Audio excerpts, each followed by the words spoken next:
कुछ सालों बाद इस गांव में एक व्यापारी आया। कई लोगों ने उससे कर्जे भी ले लिए। कई परिवार तो सड़क पर आ गए थे। तब लोगों ने उसके घर को आग लगा दी। लेकिन नियति कैसे हमारा पाप भूलती। गांव पर तो संकट मंडरा रहा था। जिस साल उस व्यापारी के घर को जला दिया गया था, उसी साल गांव वालों पर एक के बाद एक मुसीबतों का पहाड़ टूट पड़ा।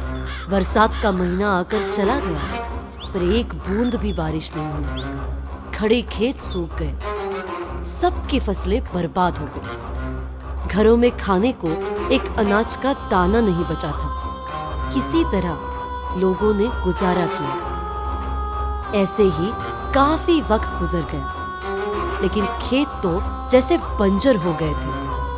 पूरे 2 साल गांव में अकाल पड़ा रहा। लोगों ने कई देव देवताओं से मनौतियां की। सभी बुजुर्गों को लग रहा था कि उस व्यापारी के परिवार ने इस गांव को श्रापित कर दिया है। गांव वालों ने अपनी गलती मान ली और उस व्यापारी और उसके परिवार की आत्माओं की शांति करने अपने बची कुची फसल का कुछ हिस्सा उन्हें अर्पण कर दिया। और अगली सुबह उन्होंने देखा कि अनाज वहां से गायब था।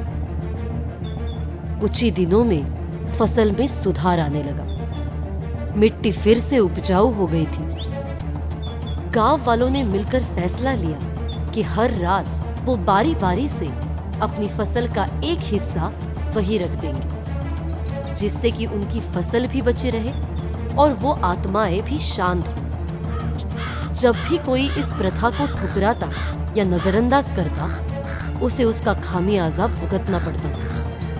उसकी फसल रातों रात खराब हो जाती। एक बार एक आदमी ने अपने खेत में पहरा देते वक्त फसल देवता को देख लिया।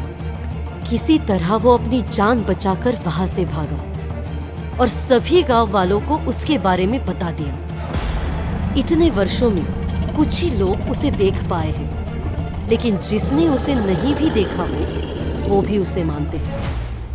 यही कहानी तेरे भाई को भी पता थी बिरजू, पर उसने किसी की ना सुनी। चाचा, और क्या पता है आपको उसके बारे में? जितना पता था हमने तुम्हें बता दिए। अब इससे ज्यादा हमें कुछ नहीं पता। चाचा से मिलने के बाद दोनों चाय पीने जाते हैं। हम इंसान भी गजब की चीज है। किसे देवता बना लेते हैं और किसे राक्षस, खुद समझ नहीं आता। सही बात है अंगद। तभी अचानक से ढाबे के सामने एक जीप आकर रुकी। अरे ये तो गांव का सबसे बड़ा बाहुबली धीरज केसरवानी है। बड़े गुस्से में लग रहा है। आज किसी की शामत आई है। धीरज उसी तरफ गया जहां अंगद और बिरजू बैठे हुए थे। अरे अंगद भाई, तुमने बताया नहीं कि ये बिरजू तुम्हारा खास दोस्त है। ये क्या हरकत है? धीरज भैया, मैं कल रात बिरजू के घर की तरफ से निकल रहा था, तभी इस अंगद को उसके घर से बाहर निकलते हुए देख लिया, वरना इनका लिंक पता ही नहीं चलता। अब शक की कोई गुंजाइश नहीं रह गई। जब तू बिरजू की बंजर जमीन देखने आया था, तभी मुझे शक हुआ था कि भला बाहर से आए किसी आदमी को एक बंजर जमीन के टुकड़े में क्या इंटरेस्ट हो सकता है। लेकिन अब मैं समझ गया हूँ, ये तेरा कोई शहरी दोस्त है ना बिरजू। इसका मतलब साफ है कि ये लोग श्रुति को गांव से बाहर भगाने का प्लान बनाकर आए हैं। मुझे तुम लोगों को सफाई देने की जरूरत तो नहीं है, लेकिन फिर भी बता देता हूँ कि मैं और बिरजू दोस्त नहीं है, और ना ही मुझे इसकी पर्सनल जिंदगी की समस्याओं से कोई मतलब है।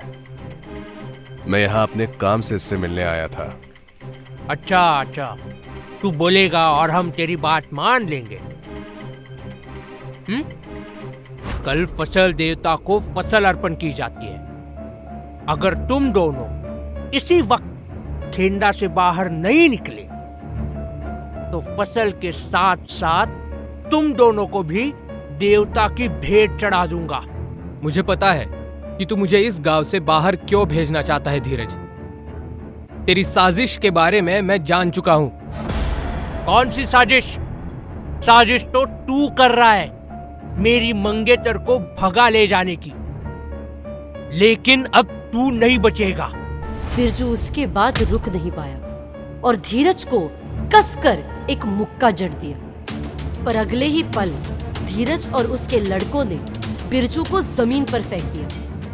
तमाशा देखने के लिए बहुत लोग इकट्ठा हो गए थे। सामने वाली दुकान से अरविंद और उसके दोनों बेटे भी बाहर निकल आए थे।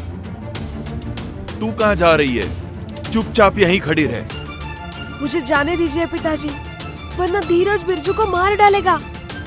तुझे भला इसकी इतनी फिक्र क्यों हो रही है? चुपचाप यहीं खड़ी रह, वरना मुझसे बुरा कोई नहीं होगा। वही दूसरी तरफ खड़ा अंगद बड़बड़ा रहा था। ये मूर्ख मेरा समय खराब कर रहे हैं, इन्हें रोकना होगा। क्या अंगद बिरजू को बचा पाएगा?